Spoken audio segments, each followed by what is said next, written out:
Hi, this is Stephanie Jeffries of Renew Perspective Coaching, and welcome to Sunday Gratefulness. Today, I am grateful that God is a promise keeper. Recently, I had the opportunity to listen to Crazy Faith by Pastor Mike Todd. It is absolutely amazing. I put the link below to his YouTube video. And it was talking about crazy faith, and it was talking about how there are times in life where we begin to give up hope because we can't see things working out the way that we thought they were, or the way that we thought God told us that they were. So many times in my life, I have actually allowed what I've seen to make me forget what God told me. And so I know that has not only happened to me, that it has happened to other people. And I recently received a bracelet. I'm going to try to zoom in, so I'm not really good at this, so that you guys could see it. And it said Promise Keeper. The day that I listened to that, I got this gift in the mail. And what it reminded me of is that in spite of what it looks like, God keeps his promises. In spite of how it feels, God keeps his promises.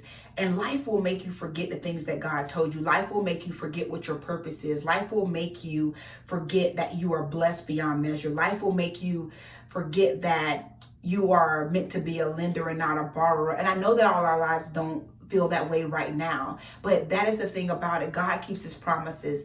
So in my experience in life, I have went up and down, and I'll be honest with you, and I talk about a lot of things that I've overcome. I talk about it on my segment Healing with SJ, but I've had more ups than I've had downs, in my opinion. And the reason why I feel that way is because of the way that I've looked at the situation. I haven't viewed everything as me suffering. I haven't viewed everything as a punishment, because I realize that I have a choice for how I see the situations that I go through. So this week, what has God promised you? What have you forgotten about?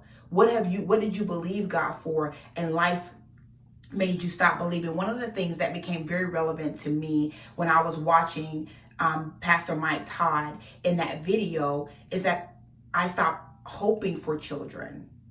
And I just began to tell myself that, no, I'm fine without kids. And listen, and I'll be very honest with you, there's a part of me that wants to adopt. There's a part of me that wants to foster kids. And I haven't really made a decision, because I do love traveling. But I realize that God has made provisions for me to travel even with children. So some of you have been in bad relationship after bad relationship, and you've just made peace with the fact that, no, I could be by myself and I don't need to be with anybody. Some of you have settled on having a job that is mediocre when that's not really what you want. Now, I'm not telling you to walk away from your job without having things in place, because that is not what you want to do. But some of us have begun to forget that we could have better than we have right now. And it's not about being, listen, when I tell you, when you talk about having better in your life, you have to be careful who you share that with, because I've had people tell me, well, you just don't seem like you could be content with anything. And it's not about being content. It is about understanding that I can have better, that I deserve better,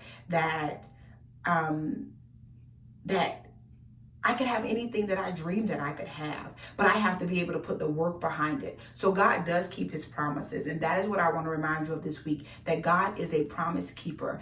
This week, I want you to go back and ask God, what did you tell me that I've forgotten?